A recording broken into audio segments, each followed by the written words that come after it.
am a raging patriot.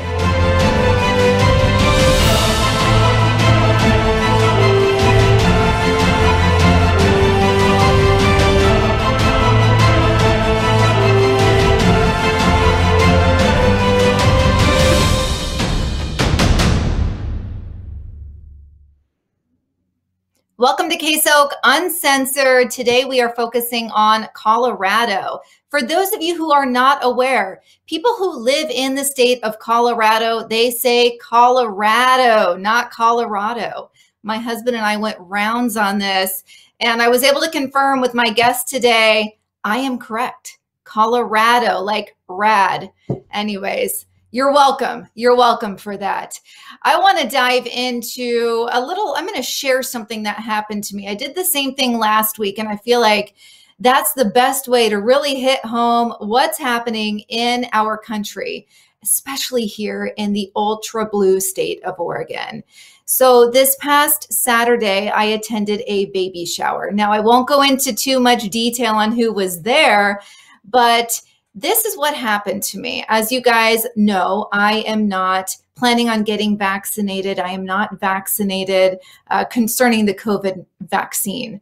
So I went to this baby shower, and the first thing that I was asked upon entry by someone who was there was if I'm vaccinated. And I responded, no.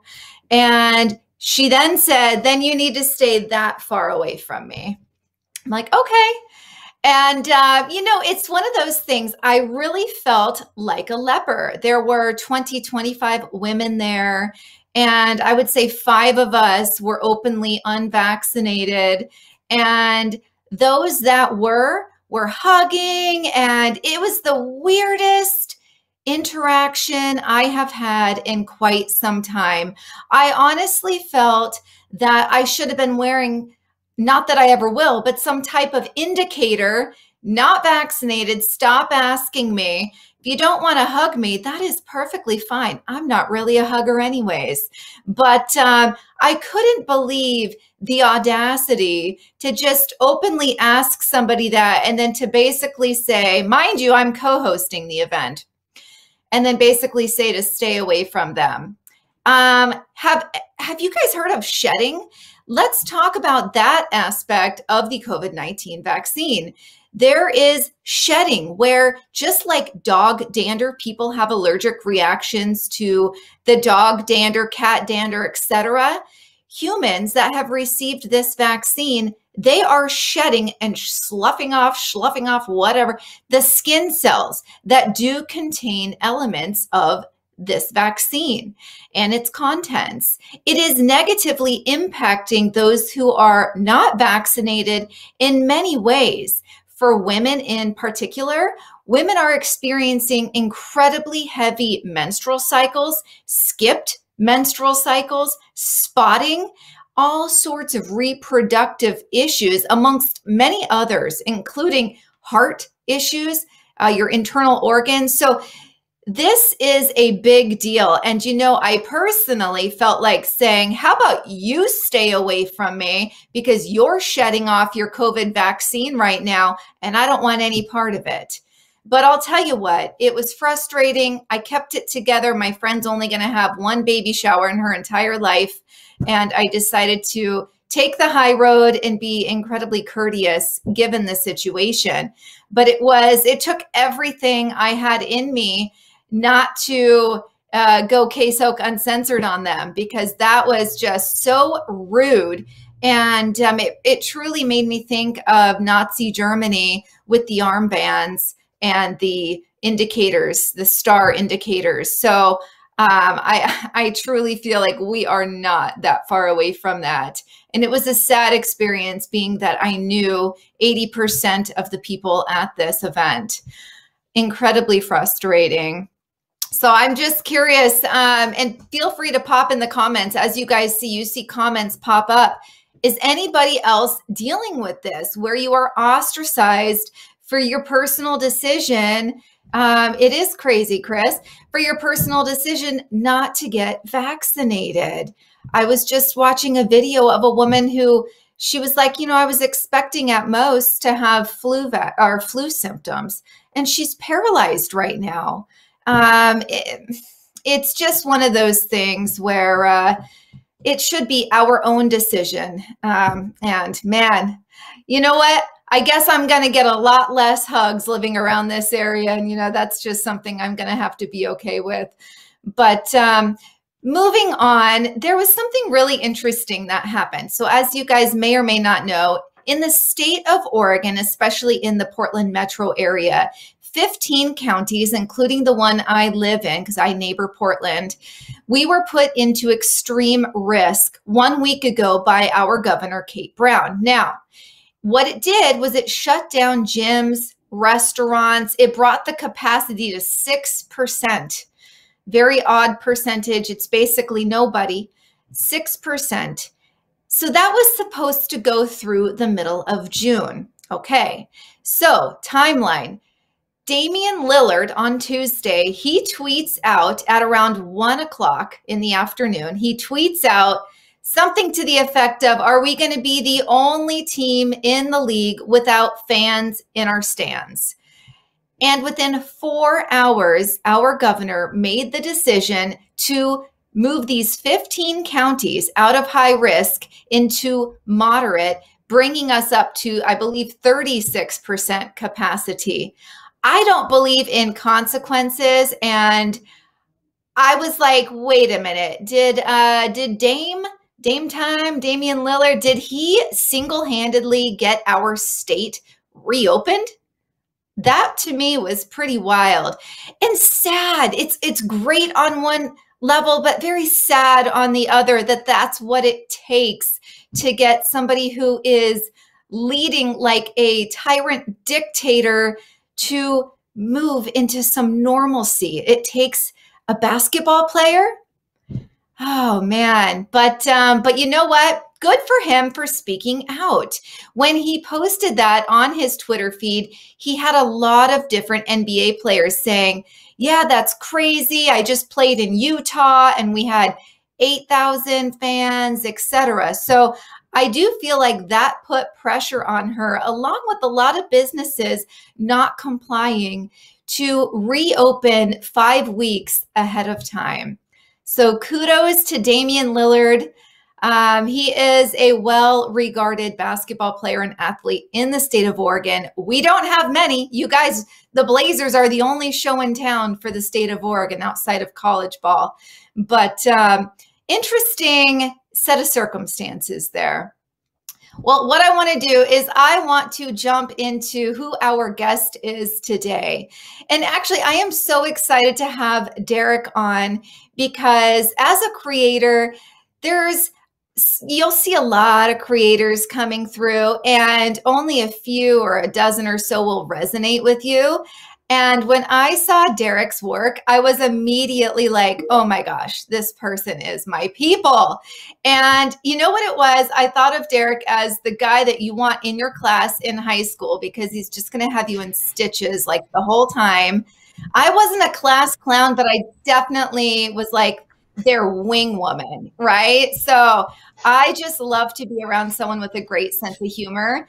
And I swear I'm his biggest fan. So I was so excited when he's from a state that I haven't highlighted yet, and two, that he agreed to come on my show. So what I'd like to do is play a video for you guys so you can get a little taste of Derek's personality, and then we will bring him in.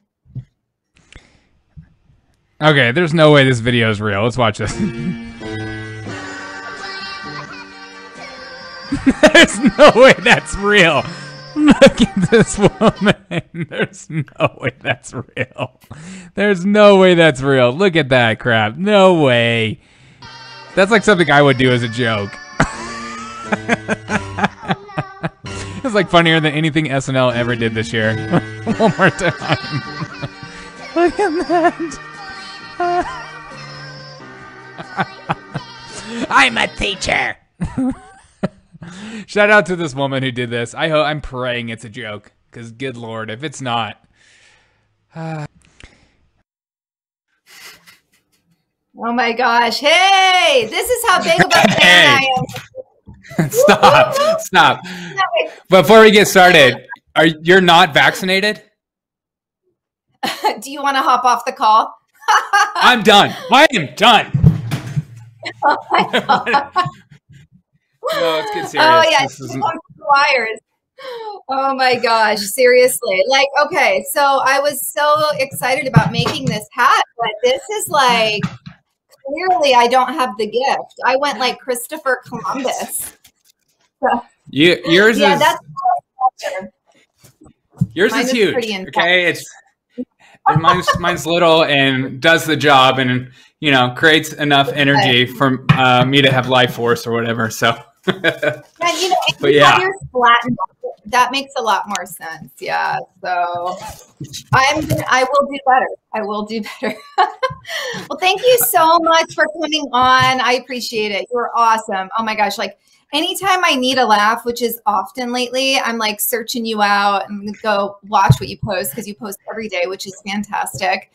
Very consistent. So I probably post too much. No, thank you. I post every day.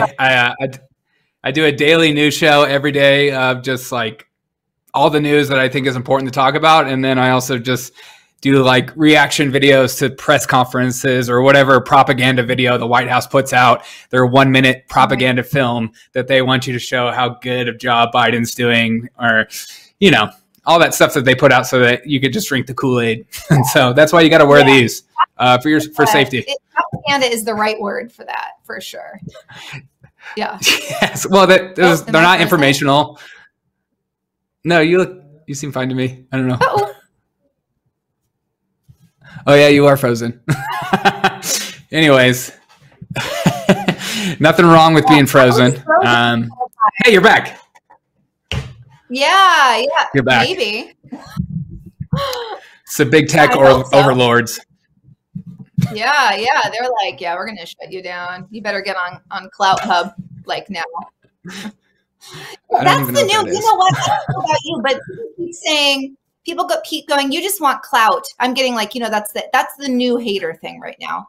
You just do this for clout, and I'm like, actually, no. I've been shadow banned for 6 months. My viewer base is not growing, but I still do it because I want to get the word out. So there's your evidence that I'm not trying to just get clout. That's frustrating. Exactly. But we know why they're saying that. They just anything to discourage. That's what it's about. So. Yeah. Well, to be fair, I feel like there are some content creators that seem like they are about clout and they are about punching down as opposed to be punching up. I would never make fun of somebody who has a smaller account than me or whatever. I just make fun of the politicians and news broadcasters. That's kind of my thing. Because they pretend like they know everything and they have all the right answers, and they're the only trusted source out there. So, yeah. Oh yeah. You know it. Oh my goodness. Okay. So Colorado, you're in the Denver area. Yes. I'm in the Denver area. Okay. Talk to me. Here's okay. I have to tell you, I go to a new state every year, and Colorado is next on my list, or has been.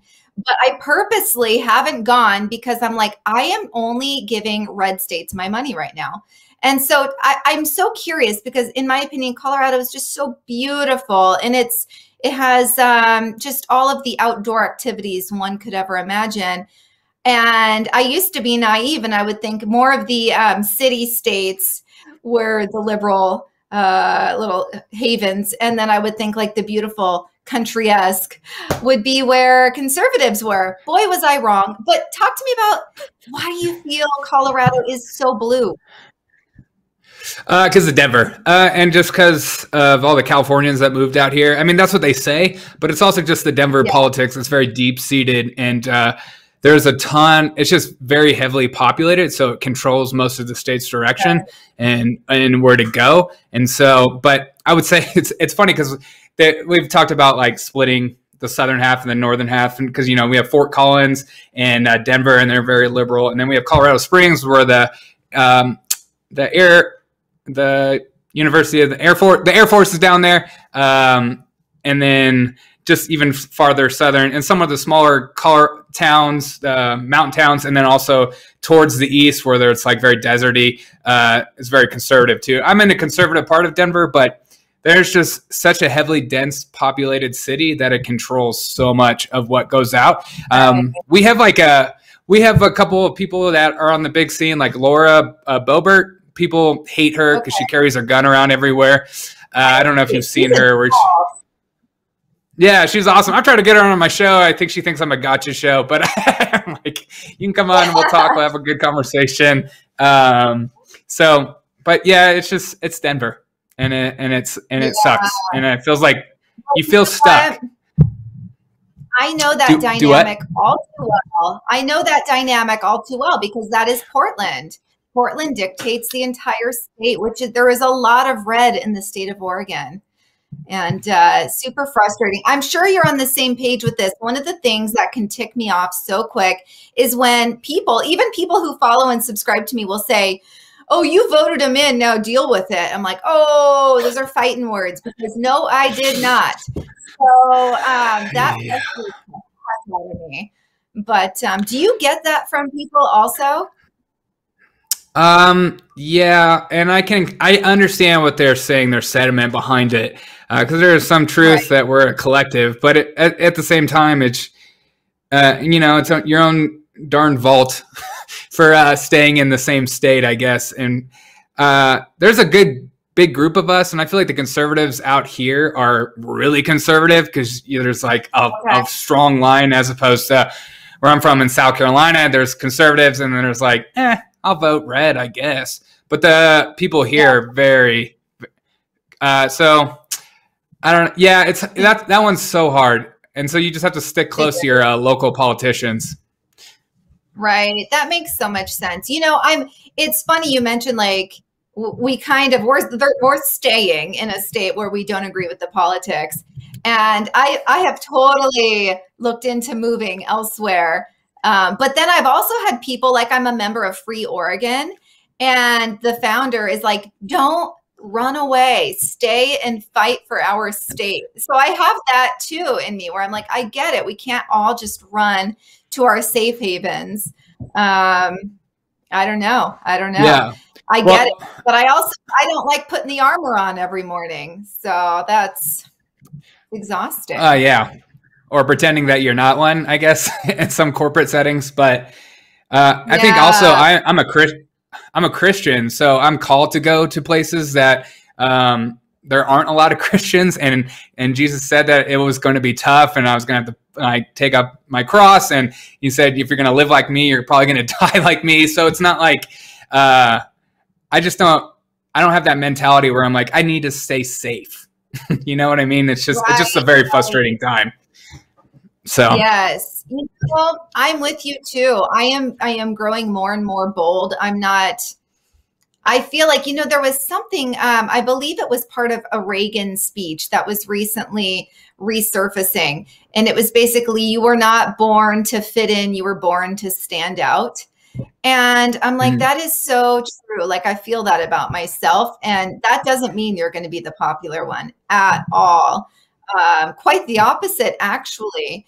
And, but that's like your calling. And I feel like that for you as well. So I'm a Christian as well. And so I totally agree. And that's something I knew early on, is that, my parents raised me like at some point in time, you may experience where you're going to be called on the carpet and asked if you're a believer or not. And you are to never, even if you are a life or death situation, you never denounce God. And so I've known that from very elementary age, that is just something you don't do, even when your instinct is to save your life. Right. But, yeah, so what we're doing now, even though that's like a different level, we're doing what we can to preserve our way of life and preserve our Constitution. And it's not the popular thing right now, but we are called to. So yeah, it feels like an uphill battle for sure. But I also hope that maybe with all these policies that are coming down, that people are going to start being more and more frustrated as they pay more in taxes, as they see what's pushed in their public schools, as they just with all the mask mandates and all the COVID restrictions and stuff that's closed and people's businesses being taken down and all the riots that we had here, it's not even anywhere comparison to Oregon. But I think I hope people wake up to that and see that in this next election. I have high hopes and I have high expectations to this next election in 2022 coming up. So. Right. I do as well, for sure. On the topic of education and critical race theory, what are your thoughts? And then what do you hear from parents or just people in your neck of the woods? What are their thoughts on teaching that in elementary schools? Well, I don't really know a lot of people. I have a lot of my friends have little teeny tiny children, and they're very nervous. I don't have any kids yet. My wife and I are talking about having kids, but they're very nervous about where to put their kids in school. And they've talked to me because I used to be in education about where to put your kids in school. But for me, you have to reject the premise. You can't argue with this critical race theory, because if you're arguing, you'll lose. It's an uphill battle. The foundation is like a gotcha question. It's like, does your mom know you're stupid? You're like, no. Oh, so she doesn't know you're stupid? Okay. So you have to reject it and say, I just reject it at its foundation. And that's the only way to fight against it, and to tell them about your own life. Because my life, I did not grow up privileged. Divorced family. My mom was borderline. She could have got on food stamps and she didn't because she's too proud and she's too conservative. And my dad lived in very crappy situations. I grew up in the ghetto side of the neighborhood. I was the only white kid in one of my schools. I used to get picked on all the time for being white. So I experienced racism firsthand, and that's not in the critical race agenda. That doesn't make sense. That doesn't fit in their category. So getting to know people and telling people your story is the way to go. But yeah, parents are nervous. And I don't know about are you nervous? Because you have kids, right? Yeah, and they're both in public school here. Yeah. So no, it is. It's the blessing of them being home 3 days a week now, and it was 5 days for over a year. But as I was able to hear what was being taught, and I had to reach out to the teacher a few times and the principal as well, concerning Black Lives Matter library, Black Lives Matter agenda being taught. But just recently, my daughters, they were talking about immigration, and she's in 4th grade, so they have more serious conversations. But they were talking about immigration. They were sharing stories. Well, where we live in Oregon, I would say half the population here is from some part of Asia, and I will tell you, most of the people from Asia seem to be conservative because a lot of them have experienced communism, or at least their parents have. So, but anyway, so all of these stories were being told about ancestors, and it was everything but white people. And so after that, my husband and I sat my daughter down and we were like, we just want you to know that we don't come from privilege. And I shared my grandma survived the Dust Bowl in Texas. They were dirt poor, making their own clothes. Yeah. So was mom growing up. I mean, so we have had people immigrate over from Scotland, and yes, it was a long time ago, but it wasn't until just maybe the generation before us where we started becoming comfortable financially. So we have not had privilege.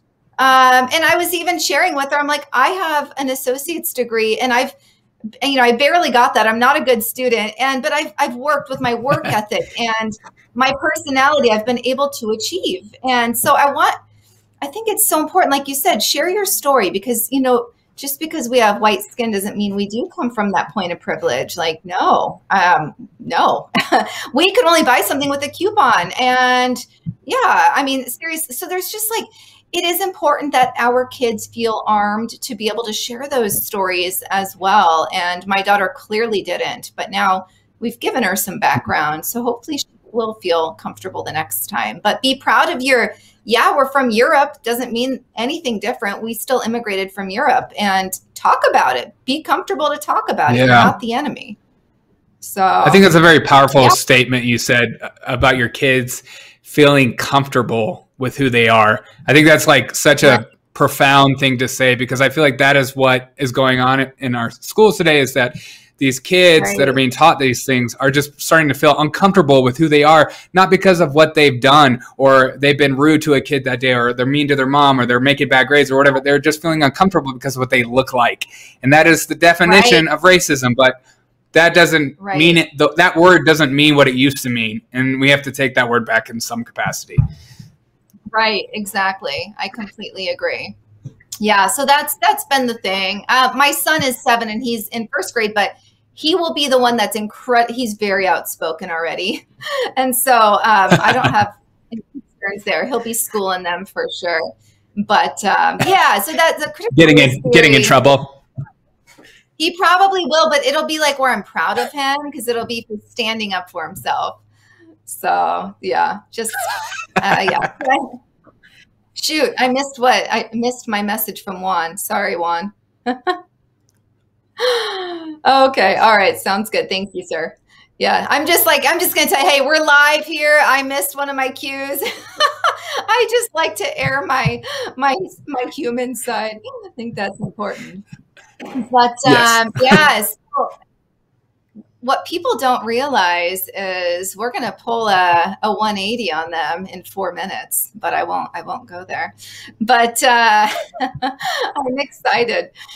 Oh, so I want to ask you, when did you get started being a creator? So I got started during the pandemic, just like a lot of people were like, hey, I'm bored. Let's start a podcast. And I've always been heavily involved in politics. My stepfather was in town council. I used to hang out with Tim Scott sometimes in South Carolina. I'm very involved in politics. I love reading the news. So I read about 15 different sources every single morning for my news. I don't have one source. I don't have one trusted source. I try to read everything and read the whole article, not just the title, because they usually lie to you in the title. So I started last year, and it just kind of, I got the brunt end of what it's like to be shadow banned, what it's like to grow and grind through building something every single day, not just waking up and buying for $5, having 100,000 followers on Instagram or whatever. So the grind of it, and I've really enjoyed doing it, and I find it fun because I mix truth with a little comedy, just because I just feel like the world is so crazy. You need to have a little lightness mixed in with the truth, you know. Tim Scott here. No way. But yeah, that's when I got started last year. That's awesome. Yeah, we were right about the same time, for sure. Mine was from rage, not boredom, but yeah, but same objective. Rage fueled me. But oh my goodness. Well, where can we? I know you're going to be here for another half hour, but real quick, where can we find you? Because you're on a laundry list of channels. So you can find me on Instagram, YouTube, Twitter, Gab, Parler, TikTok, Minds, PocketNet. You can find me on every platform, literally, in the whole world. And you can find me on every podcast platform, whether it's Apple, Spotify, Google, doesn't matter. I'm on all the platforms. Yeah, check me out, subscribe to me, follow me on those places. So yeah, I'm very interactive, especially on Instagram. The Derek O'Shea Show. Is that how do they find you? The Derek O'Shea Show? Okay. Yes, okay. Derek O'Shea Show is the yep.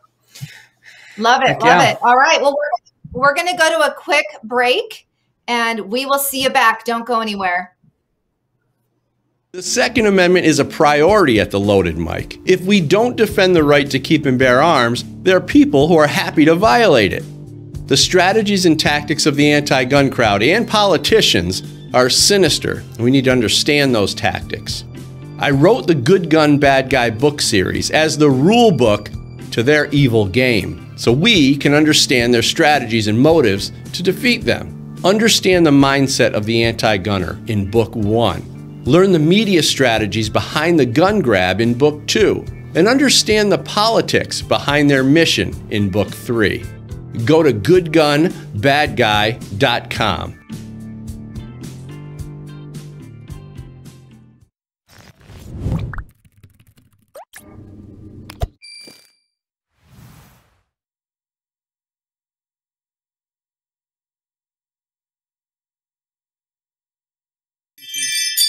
So a lot of my friends are asking me, and this is a serious question. I know I do a lot of silly videos, but what guidelines are we following? Who are we following? The WHO, CDC, CDD, whatever. Who is it? That's July 4th, but we're not there yet.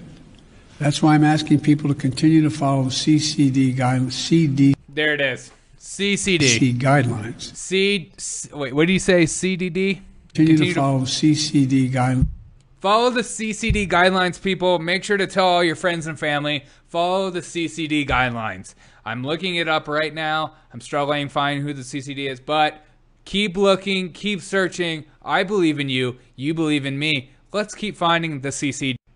Okay, so a lot of... Oh my gosh.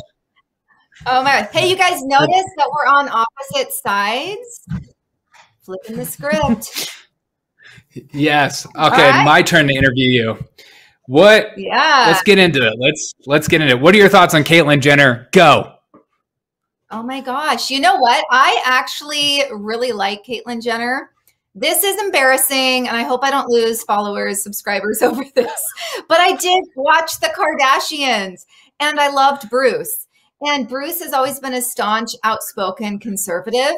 And even when he transitioned to Caitlyn Jenner, she was still very open about her conservative beliefs and continues to be. So for me, I really feel like Californians should really give her a shot. Let's focus on content and what she stands for versus what she looks like. We're not asking you to go on a date with her, right?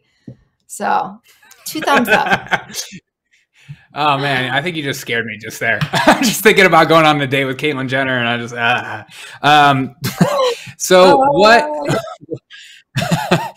what? Maybe we could start off with a nice bottle of Chianti.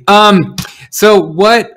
Yeah, I've seen a lot of conservatives online. They're very angry at the fact that a transgender woman, Caitlyn Jenner, whatever, is on the Republican ticket, and they see that as a bigger issue than actually having somebody with decent views. And why do you feel like they are so aggressive about that, I guess?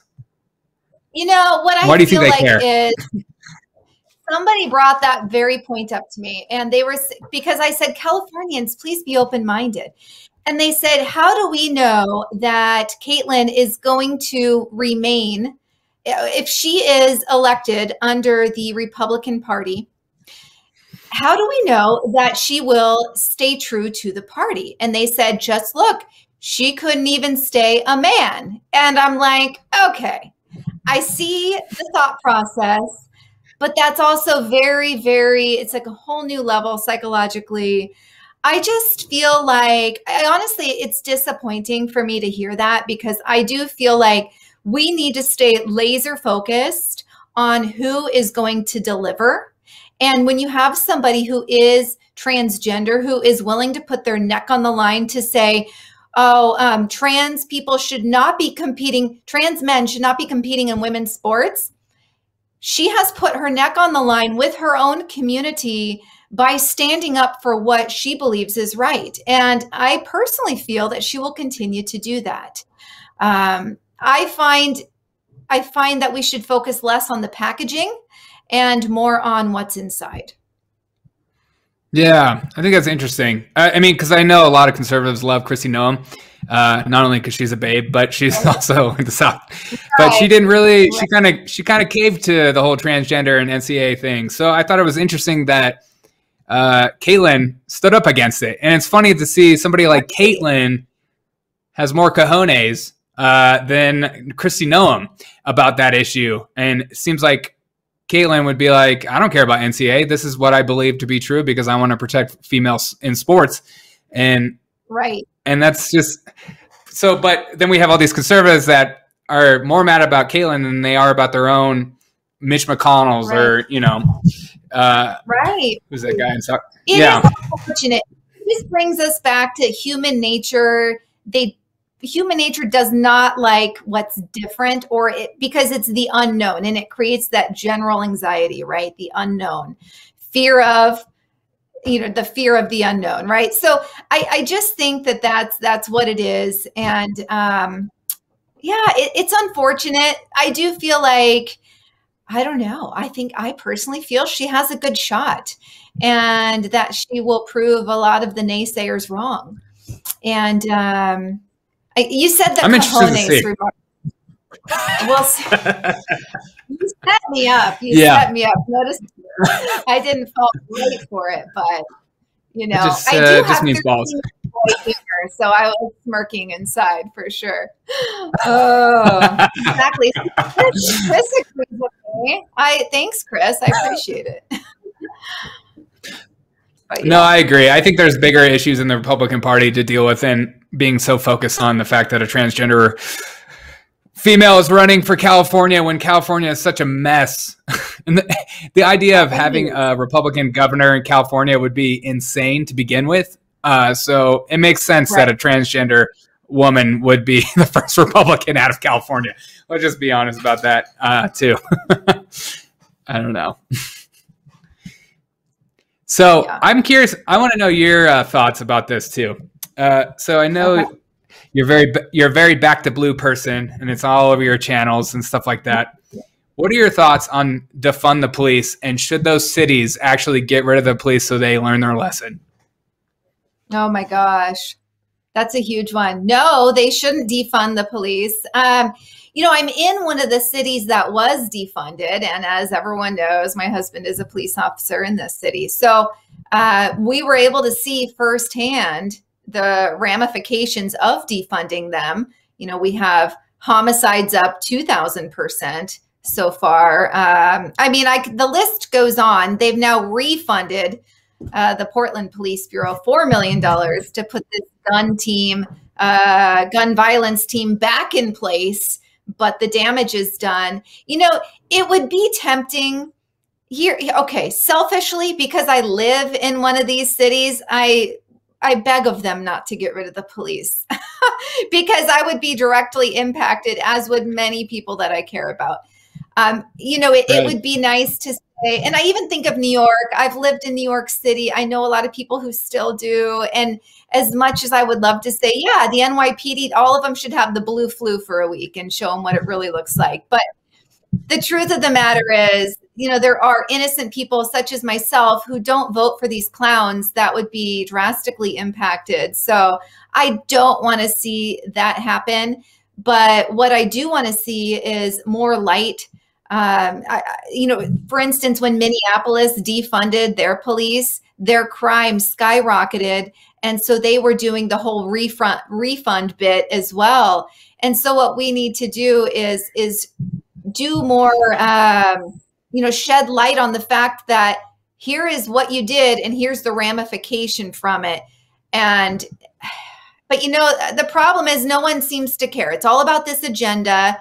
The actual the numbers don't seem to matter to these radical individuals. And but short answer, no, I don't want cities such as mine or yours defunded, because we would be hurt. Yeah, well, sure. I don't know if you saw this, but I saw that before we came online that 355 people have been murdered in Portland this year. Or shot. So it was 300. Shot, and so, yes. That is insane. That has no weight on Chicago, which I lived in Chicago for 9 years of my life. That was a very hard 9 years, but I don't know how the funding the police argument, if it didn't affect me, I would be like, yeah, just figure it out. Let's see how that goes for you. Because I'm sure it's not going to end well. Right. Because all these rich liberals think that there's a community policing and there's people are just going to live free and we'll get these counselors. Like, I know social workers that were like, I'll be a part of that social work plan. And I've talked to them and I said, really? So you would just walk in and get shot at and you'd be okay with that? And they were like, why would I get shot at? I was like, are you kidding me? Do you know what these cops deal with on a day-to-day basis on home checks and just like making sure people are okay and knocking on the door and just getting shot at? And that was like such a big idea to them to have somebody go, and just shoot them when they're like trying to be a counselor. I was like, Right, what do you think these cops do? Oh my gosh, it's All right. insane. Well, yeah, that's crazy. Go ahead. Sorry. Okay, and then on the flip side of it, I'm curious of your thoughts of this. Yeah. What about the cops who arrested people for wearing masks or took down businesses or allowed the New York mayor to paint Black Lives Matter on the street illegally with taxpayer money, and they blocked people from stopping it? What about those cops? What are your thoughts of those cops? Oath breakers, for sure, oath breakers. Okay. And you know what? I am so disgusted with them. You know, Salem, Oregon, the capital of Oregon. I was just there the other day, actually. Their police are the worst. They are oath breakers, and I call them out all the time on my posts. I tag them because what happens is a lot of our protests here in the state of Oregon, they take place in Salem, and many of them in front of the governor's mansion. And Antifa always shows up. Who do you think they arrest? They arrest all of the patriots. Antifa just walks away. And it's starting to happen here in Portland a bit too. And I tell my husband, he doesn't like this, but I'm like, yeah, you and your oath breaker friends. But no, he's not at all. Most of them aren't, but I am like, he knows I'm like so disgusted with any of that. And I think what it is there's so many police officers that, honestly, I think it's the young ones that either they don't care, or it's the young ones that are just new and they don't have enough clout, or they don't have that courage to go against direct orders. And so they're just going to do it for a paycheck. But no, I can't stand them. Disgusting. Like your husband, I don't know. I'm so impressed and also don't understand why you would still be a cop in today's world, to be honest, with the way the government treats cops. And just like, if you like the whole George Floyd thing, and then the Ashad Brooks, and like in Atlanta, and like all this other stuff where they come out against cops, regardless if it was a clean kill or okay to kill. Like that one girl, Michaela Bryant, when she was about to stab the other girl, and then the cop shot, but like people were going after him, even though it was okay. And so you don't have the government on your side. It seems like the chiefs don't care, and majority of the public hates you. Why would you be a cop in today's world? I would love to hear your answer why your husband does that. Yeah. Well, you know what's really interesting? So my husband went to college for marketing. So he has a degree in marketing and advertising. And then he went and did that for like 5 years and hated it and realized that wasn't his calling. And it's really it's in his DNA to be a law enforcement officer. Like he has it in NYPD all throughout his family. And so he loves the job. I don't even know what he would do if this wasn't his career.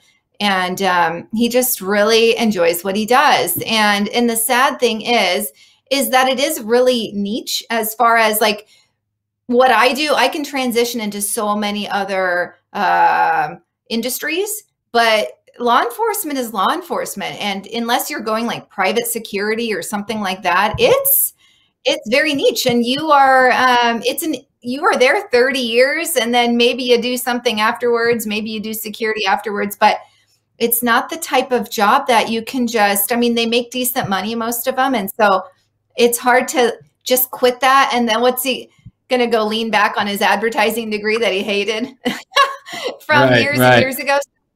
I feel like a lot of them are somewhat stuck like that. Like they have this skill set. They're good at what they do. They're disgusted with what's happening to them. But it's like, where do they go from here? So yeah, that's and that job would just give me so much anxiety every day. I'd be nervous to take calls. I'd be nervous to go out and take like, oh, does this person fit this description? I don't know if I want to take that call because I don't want to be put on the spot to make a reaction decision that could end my life for the rest of my life.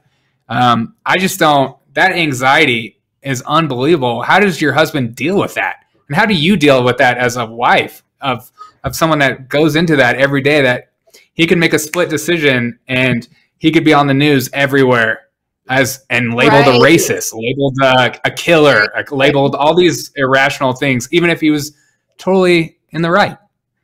How do you deal with that? It's so true. Oh my gosh, it's hard. Well, the worst is, once in a while, I don't call him. I call him maybe once every couple of nights when he's working.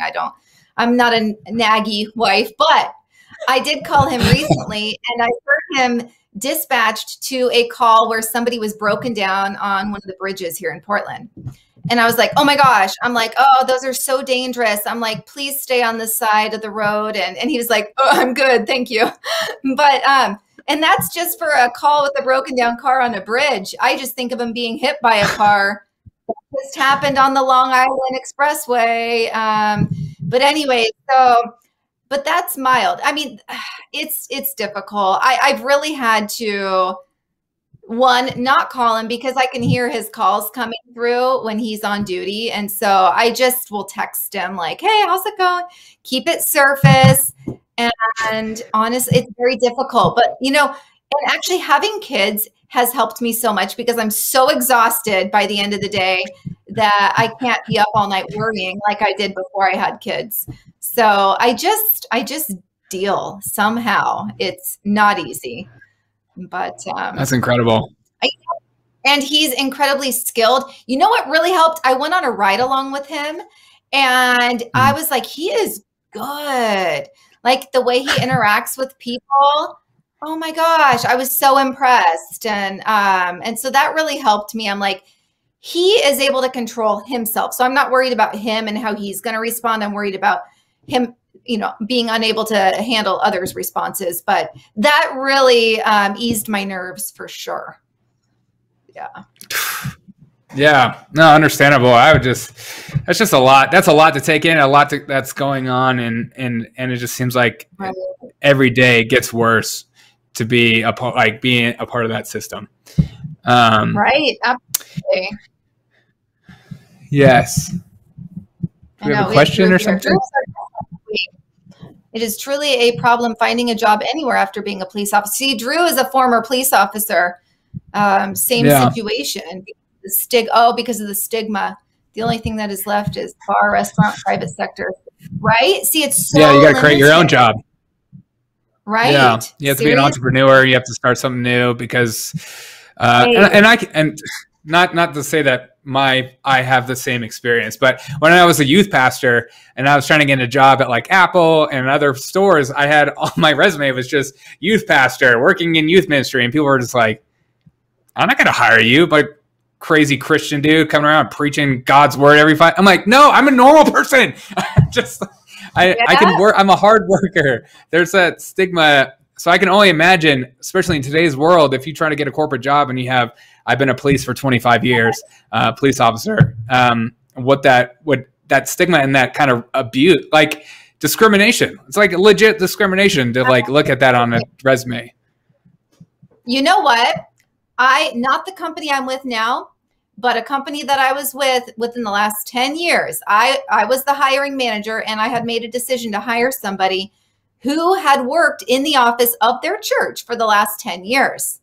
And they wanted to come work for me. And where I used to work, the area manager would have to look over, who we had made the decision to hire. It's just checks and balances. And they questioned me on that hire. And they specifically said, that person has only worked at a church. And I remember just being like, wow. It was very pointed and very apparent that there was some discrimination there because it was a church that they had worked for. So I struggled getting a job for like 3 years after youth ministry because I put it on every application because it was the only job I had. And they just either didn't call me, or when they did call me, they would ask me to my face, like, why do you want to be here? Don't you want to be like a preacher, a pastor? And I'm just like, yes, but I need money. I made $20,000 a year on a youth pastor salary. I couldn't eat. Yeah, so how does your kids deal with having a father as a police officer in today's world? I'm curious of that. They are because I do parent I am pretty transparent within reason, but they seem to be they're proud of him. Yet my daughter, especially because she is 10 and a half, she's uneasy some nights, but you know, for some reason they seem to be really at ease with it. And I think it's just because when he comes home, he completely compartmentalizes work. He talks to me about things, which is good, but he doesn't bring home his work. And so they aren't faced with that. And so when he comes home, he's the fun, happy dad. And so they don't really see his work as a derogatory. We just, you know, we talk about all the cool things he does, and he'll be like, I arrested a bad guy today. You know, so they think dad's very cool. He's keeping kids safe, which he is. So it seems to be okay at this point in time. Okay, cool. Yeah. And how do you feel like, what do you feel like the Biden presidency is going to be like for the next 3 years? Right. One, I don't think it's To going to switch last subjects. that long. Oh my gosh, it's not going to last that long. That guy can't hang around. It's funny. My grandma has dementia, which is not funny, but I'm like, they seem very similar. Like, dude, and she really? just got put in a care facility, and then this guy's out running the country. Yeah, like where sometimes you're lucid and sometimes you're doing the whole, he doesn't even know what agency we use for.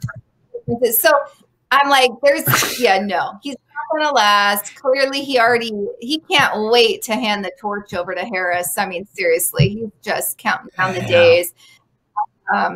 No, we're not good. President Harris. Everything. Yeah, it's funny that I was watching I did a live stream on the address. I do a lot of live streams on YouTube, but just seeing him make it through the whole speech, I was just like, wow, he talked for an hour. But it's such a low bar. It's like so low that I'm like, wow, he made it through a speech. But even though he had a lot of his Biden blunders or whatever. But yeah, I didn't think he would make it till May. So he's already going farther than I thought. So I know. It's like some days I'm like, did they like load him up on uppers? Like, how is he even handling this? 100%. But he's got to be on like vitamin B12 shots or something. Something. It's crazy. He's getting those like testosterone injections in his butt cheeks or something. I'll have what he's having. Oh, it looks like we might have frozen. I froze. I'm not frozen. Oh, I think it's me. I think I got some connectivity issues today, so I'm glad you don't. It's okay. It happens. No, it's okay. So, what do you think? You think Trump's going to run 2024? I do. I really do. I wasn't sure at first how I felt about that, but I'm on board as long as DeSantis is part of that. Like Vice. I think DeSantis,